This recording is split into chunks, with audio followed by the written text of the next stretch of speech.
जी अस्सलाम वालेकुम students.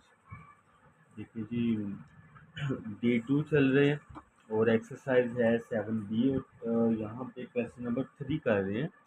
Factorise करना है जी टर्म्स को, जब जी टर्म्स को हमने फैक्टराइज करना है। फैक्टराइज करने के लिए अगर आपके पास चार अगर यहाँ पे दी गई है टर्म, तो इन 4 टर्म्स में से पहली दो को देखें, उनमें से कुछ अगर आपको निकलता है जो कि कॉमन है वो लें बाहर, और फिर सेकंड में देखिए और फिर दोनों में जो कॉमन है वो करके तो हमारा आंसर आ जाएगा। हम देखते हैं ये पार्ट कैसे होता है। यहाँ पे देखा जाए तो पहले दो में एक्स जो है वो जनाब कॉमन है, तो हम एक्स को जो है ना इक्वल साइन लगाया, एक्स कॉमन लिया और यहाँ पे ए और यहाँ पे प्लस बी रह गया।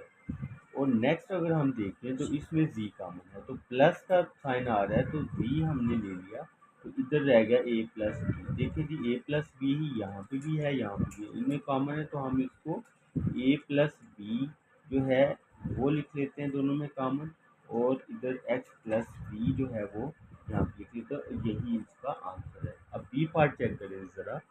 बी पार्ट में भी पहले दो में जो हम ले रहे हैं इक्वल साइन लगाएं, तो यहाँ पे एक्स कॉमन लिया जा सकता है और यहाँ पे एक्स रह जाएगा और माइनस यहाँ पे ए रह जाएगा, और फिर माइनस यहाँ पे रहा तो यहाँ पे इन दोनों में देखा जाए तो बी कॉमन है, बी बाहर निकाल लें और अंदर रह जाएगा एक्स, और माइनस की वजह से अंदर वाला प्लस जो है वो भी माइनस हो जाएगा और यहाँ पे रह जाएगा जनाब ए।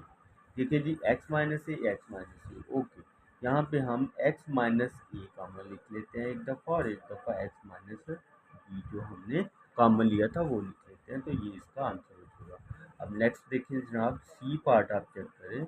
इसमें भी पहले दो में देखिए तो एल जो है वो कॉमन है, इक्वल साइन लगाएं, एल कॉमन लें, ब्रैकेट में यहाँ पे एल रह जाएगा माइनस यहाँ पे एन रह जाएगा।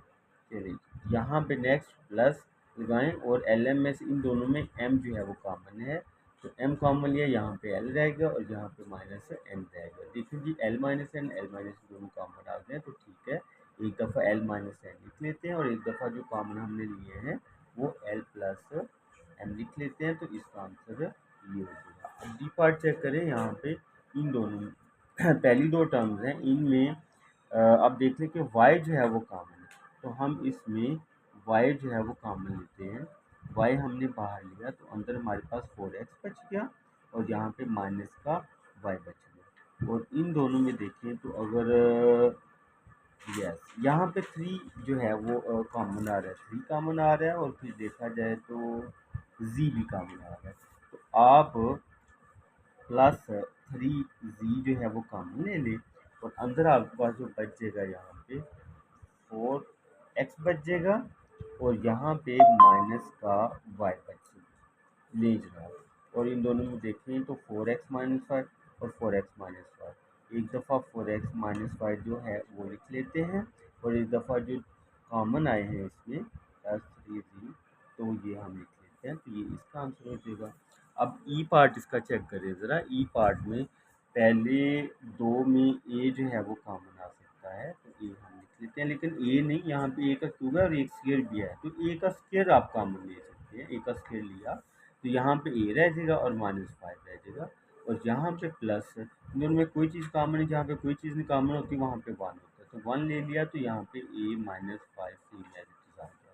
तो अब इसको देखिए ज़रा, इन दोनों में कॉमन ए -5 था और यहाँ पे आ गया ए का स्क्वायर प्लस 1 आ गया।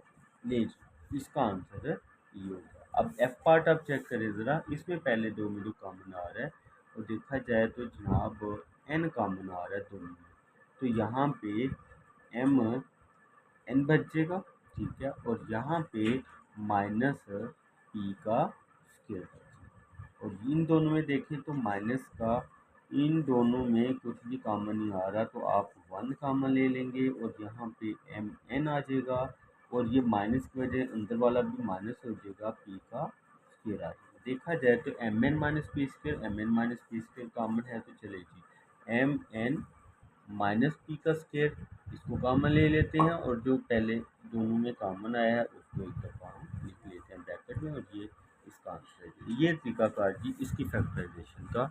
इसमें कोई कन्फ्यूजन है, कोई भी पॉइंट समझ में नहीं आया तो आप दोबारा से कमेंट कर सकते हैं, आई विल चेक इट इंशाल्लाह और आपकी उस कमेंट का जवाब ज़रूर दिया जाए। Thank you ji.